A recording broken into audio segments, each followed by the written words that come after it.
সম্মানীয় দর্শক বন্ধুগণ, পশ্চিমবঙ্গ সরকারের তরফ থেকে কৃষকদের শস্য বীমা প্রকল্পে ফসল নষ্টের ক্ষতিপূরণ দেওয়া শুরু হয়েছে।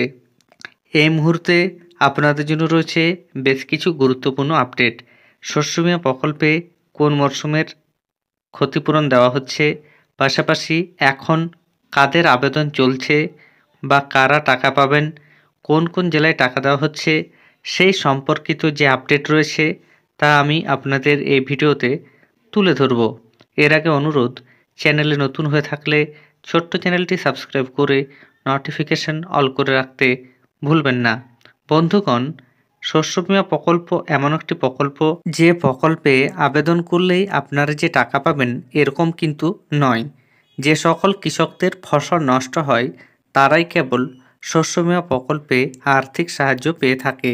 শস্য বীমা প্রকল্পে কৃষকদের বৎসরে দুবার আবেদন করতে হয়। একবার খারিফ মরশুমের সময় যে সকল কৃষকরা খারিফ ফসল চাষ করেন তাদের আবেদন করতে হয়, এবং আরেকবার রবি মরশুমের সময় আবেদন করতে হয়। যে সকল কৃষকরা রবি মরশুমের ফসল চাষ করেন তাদের এই প্রক্রিয়ায় নাম লেখাতে হয়। এবার আপনাদের জানিয়ে রাখি, শস্য বীমা প্রকল্পে 2025 সালে 8 জানুয়ারি মুখ্যমন্ত্রী ঘোষণা করেছিলেন কৃষকদের ফসল নষ্টের ক্ষতিপূরণ দেওয়া হবে। সেই টাকা ইতিমধ্যে কৃষকদের অ্যাকাউন্টে দেওয়া হচ্ছে। এই টাকাটি বাংলা শস্য বীমা প্রকল্পে দেওয়া হচ্ছে, এবং এটি খরিফ 2024 সালে যে সকল কৃষকদের ফসল নষ্ট হয়েছে, অর্থাৎ দানা, ঘূর্ণিঝড়, অতিবৃষ্টি এবং ডিভিসি ছাড়া জলে যে সকল কৃষকদের ফসল নষ্ট হয়েছিল তাদের আর্থিক সাহায্য দেওয়া হচ্ছে। এবার অনেক কৃষকই জানতে চেয়েছেন কোন কোন জেলায় আর্থিক সাহায্য দেওয়া হচ্ছে বা কাদের দেওয়া হবে। দেখুন, সরকারের তরফ থেকে সরাসরি জানানো হয়নি কোন কোন জেলায় আর্থিক সাহায্য দেওয়া হবে বা দেওয়া হচ্ছে, তবে বিভিন্ন মাধ্যম থেকে এবং অনেক কৃষক রয়েছেন যারা আর্থিক সাহায্য পেয়েছেন তাদের দেওয়া তথ্য থেকে জানা গিয়েছে এই মুহূর্তে পূর্ব বর্ধমান, বাঁকুড়া, হুগলি, বীরভূম সহ বেশ কয়েকটি জেলায় টাকা দেওয়া হচ্ছে।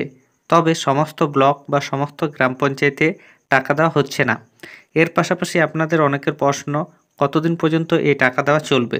দেখুন, সরকারের তরফ থেকে টাকা ছাড়ার প্রক্রিয়া শুরু হয়েছে, তবে এখনও তা শেষ হয়নি। বিগত বছরগুলিতে দেখা গিয়েছিল টাকা ছাড়া একবার শুরু হওয়ার 3-4 মাস পর্যন্ত অনেকেই টাকা পেয়েছেন, তাই আপনারা অপেক্ষা করুন। এবার আপনাদের জানিয়ে রাখি, 2025 সালে এই মুহূর্তে রবি মরশুমে আবেদন প্রক্রিয়া চলছে। তাই যারা রবি ফসল চাষ করেন তারা আবেদন করুন। সেই সম্পর্কিত যে আপডেট, সেই আপডেট নিয়ে প্রতিবেদনে কি বলা হয়েছে আপনারা সরাসরি দেখুন। বাংলা শস্য বীমা নাম লেখালেন 21 লাখ কৃষক। নাম নথিভুক্তকরণ চলবে 31 জানুয়ারি পর্যন্ত। কিন্তু ইতিমধ্যে রবি মরশুমের জন্য বাংলা শস্য বীমায় নাম নথিভুক্ত করেছেন 21 লক্ষ কৃষক। এই বীমার সম্পূর্ণ প্রিমিয়ামেই কৃষকদের হয়ে বহন করে রাজ্য সরকার।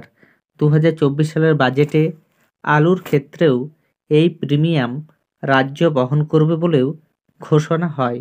ফলে এবারেই প্রথম রবি মরশুমে আলু চাষের জন্য এই সুবিধা পেতে চলেছেন কৃষকরা।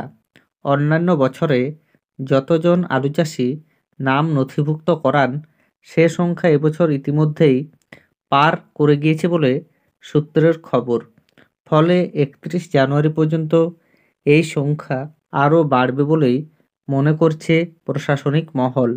8 জানুয়ারি খরিফ মরশুমের ফসলের ক্ষয়ক্ষতির জন্য শস্য বীমার 350 কোটি টাকা 9 লক্ষ কৃষকের ব্যাংক অ্যাকাউন্টে গিয়েছে। চাষিরা প্রত্যেক বছর এই ক্ষতিপূরণ পান জানুয়ারি মাসের শেষে বা ফেব্রুয়ারি মাসের গোড়ায়। ফলে এবার রেকর্ড সময়ের মধ্যে ক্ষতিপূরণ পেয়েছেন রাজ্যের কৃষকরা। শুক্রবার নবান্নে প্রত্যেক জেলার কৃষি ও সংশ্লিষ্ট আধিকারিকদের নিয়ে বৈঠক করেন দপ্তরের মন্ত্রী শোভনদেব চট্টোপাধ্যায়। উপস্থিত ছিলেন কৃষি সচিব ওঙ্কার সিং মিনাও। এই বৈঠকেই কৃষক স্বার্থে মুখ্যমন্ত্রীর নেওয়া প্রকল্পের সুবিধা একেবারে তৃণমূল স্তর পর্যন্ত পৌঁছে দিতে সব রকম ব্যবস্থা নেওয়ারও নির্দেশ দেওয়া হয়েছে বলেও জানা গিয়েছে।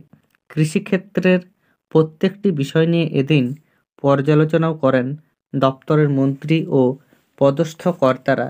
তাহলে বুঝতে পারছেন 2025 সালে যে সকল কৃষক রবি মরশুমে বাংলা শস্য বীমা প্রকল্পে আবেদন করতে চান তারা এখনও আবেদন করতে পারবেন। 31 জানুয়ারি পর্যন্ত আবেদন আপনারা করতে পারবেন। এই বছর থেকে আলু যারা চাষ করেন তাদের বাংলা শস্য বীমা প্রকল্পে প্রিমিয়ামের টাকা দিতে হবে না।